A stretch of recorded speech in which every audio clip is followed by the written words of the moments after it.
Good morning. This week we will discuss about three-phase AC circuits. In today's video lecture, we will see how AC voltages are generated. In particular, three-phase AC voltages are how generated. And next, we will see what are the advantages of three-phase AC when compared to that of single-phase AC. So far, in the last week, we have discussed about single phase AC circuits. We have seen series RC circuits, we have seen series RL circuits, and we have also seen series RLC circuits. In this lecture, I hope that by the end of this lecture, you will be able to describe how three-phase AC voltages are generated, and then at least list 2 or 3 advantages of three-phase AC circuits when compared to the single-phase AC circuits.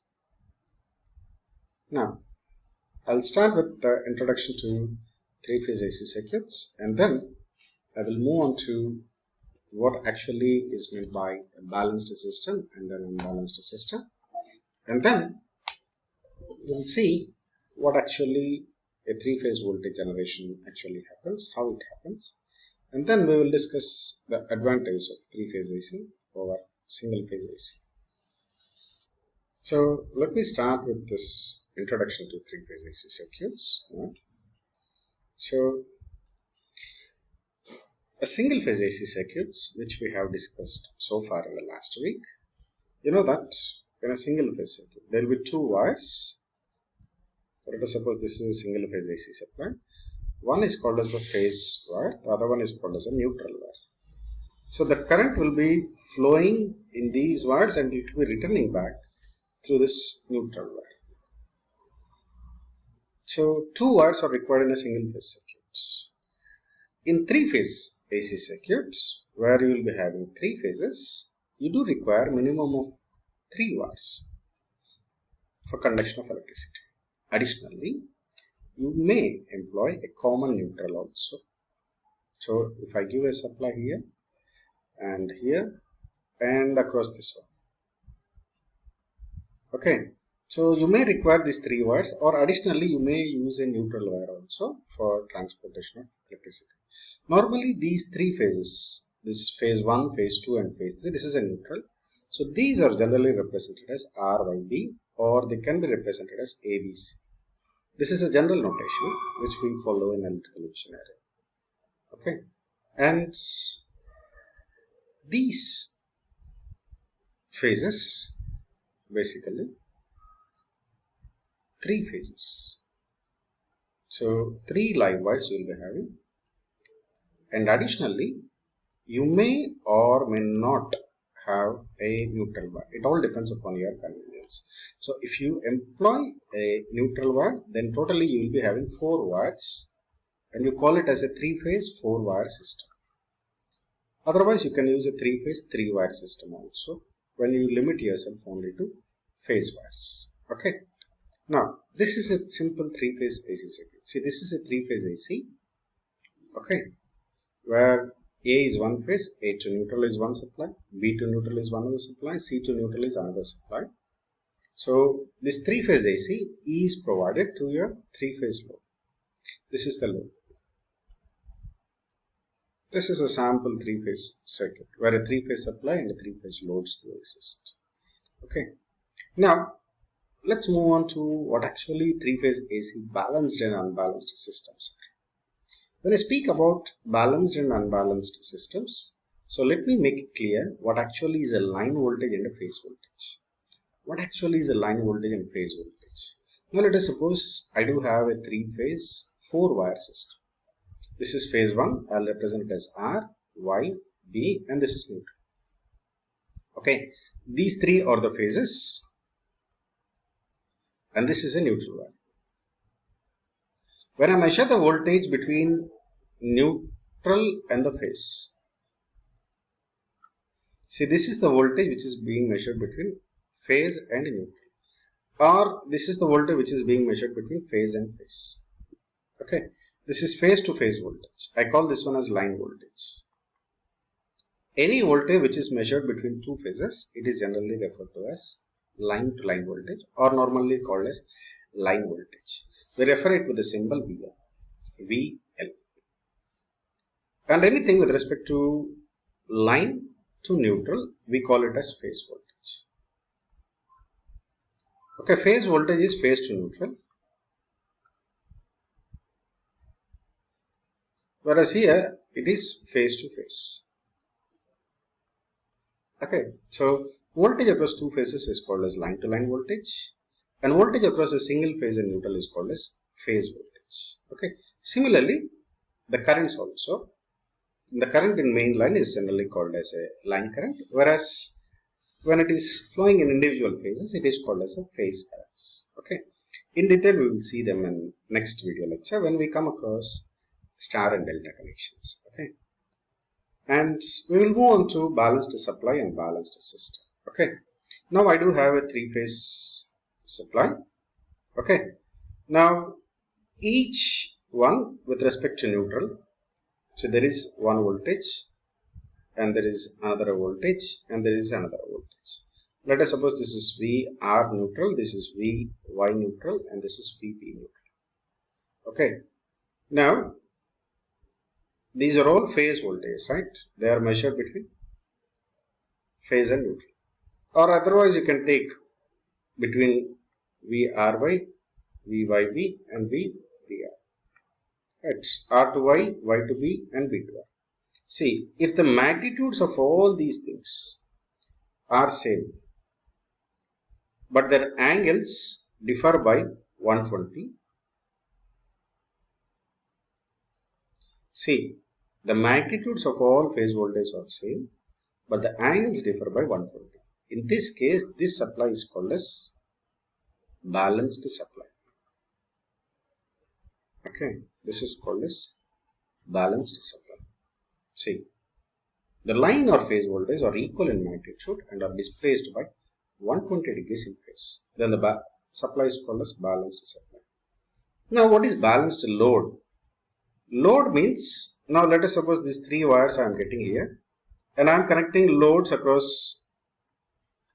See, this is one load between two wires, another load also I can have.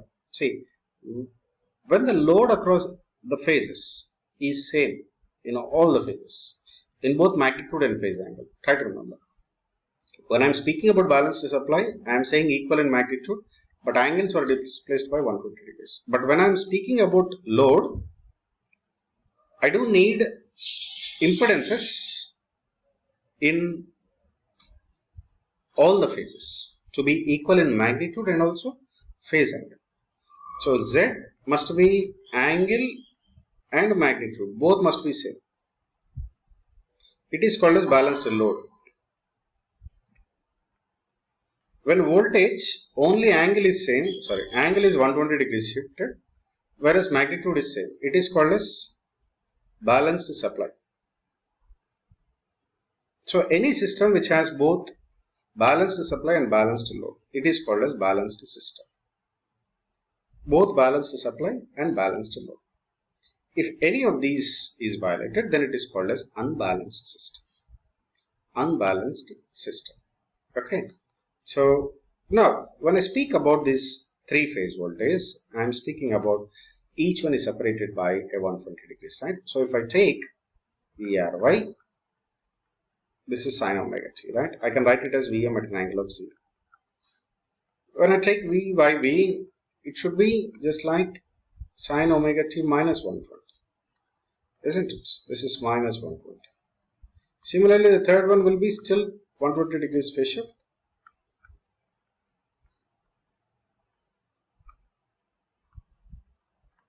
Right, this is the representation of these things. Okay.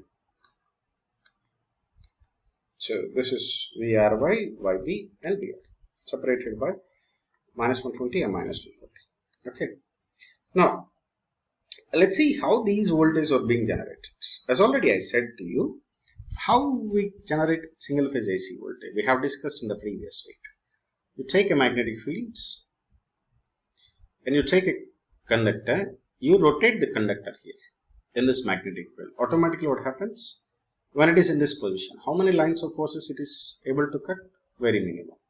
When I rotate this in this fashion, so automatically what happens? The number of lines which it is cutting, it is increasing, right?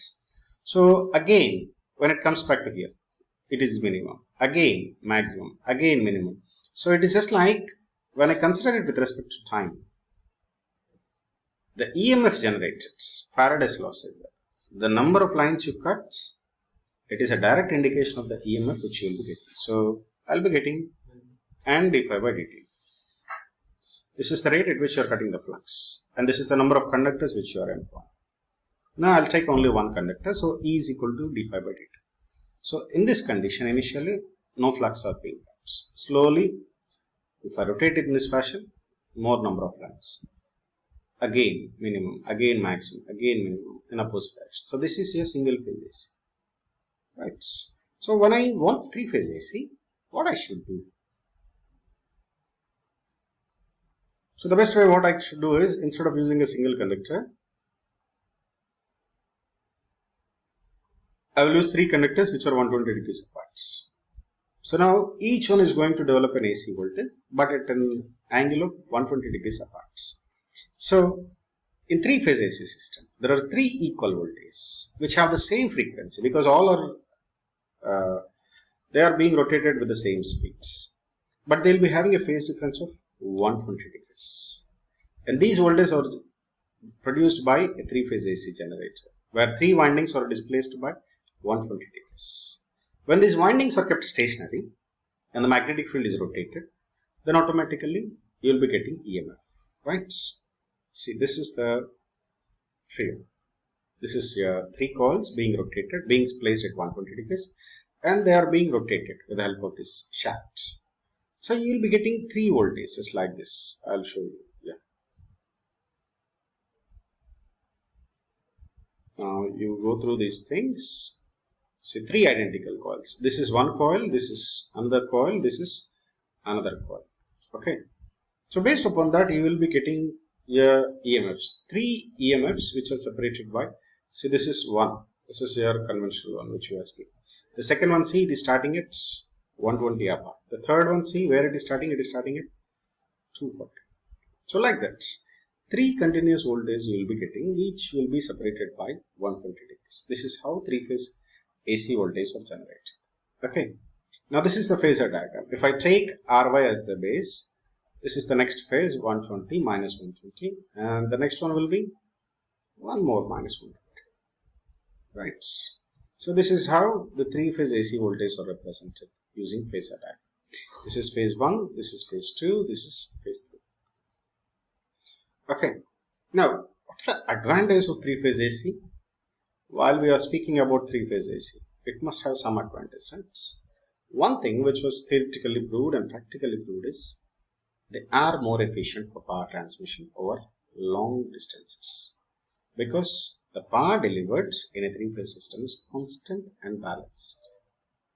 This we will discuss in the next video lecture, how it is being constant and balanced. Okay. Now the second one is they can deliver higher power capacity when compared to single phase circuits, because three phases with a common neutral providing supply continuously. So they can deliver higher power capacity. And also they are commonly employed for powering electric motors, because three phase motors, they are very efficient and compact, and that's fine. You can go with three phase AC. And finally, they provide more stable and reliable operation. Okay, so I'll be asking question and to mention at least 2 to 3 advantages of three phase AC when compared to single phase AC. Okay, now finally, before I close this session, a quick formula which you should remember: three phase power. Okay, three phase power is generally used for generation, transmission, and distribution of electrical power, and the formula is active power. We have seen this particular formula for a single phase circuit. Now for a three phase circuit, I should add 3 here. Okay, this is active power and this is reactive power. Sorry, this is Q here. Okay. Now, this one, I'll close this one. Now, the network connections in three-phase AC systems, which we will discuss again in the next video lecture, they'll be of two types. One is star, the other one is delta. Try to remember this one. We'll discuss more upon these in the next video lecture. Okay. I hope that now you are able to describe the three-phase AC voltage, how they are generated, and what are the advantages of three-phase AC circuits. So these are the lecture level questions. So you should explain me in detail with neat diagrams how three-phase AC voltage are generated, and also list at least 2 to 3 advantages which are offered by three-phase AC when compared to single-phase AC. Okay, thank you. Meet you in the next lecture.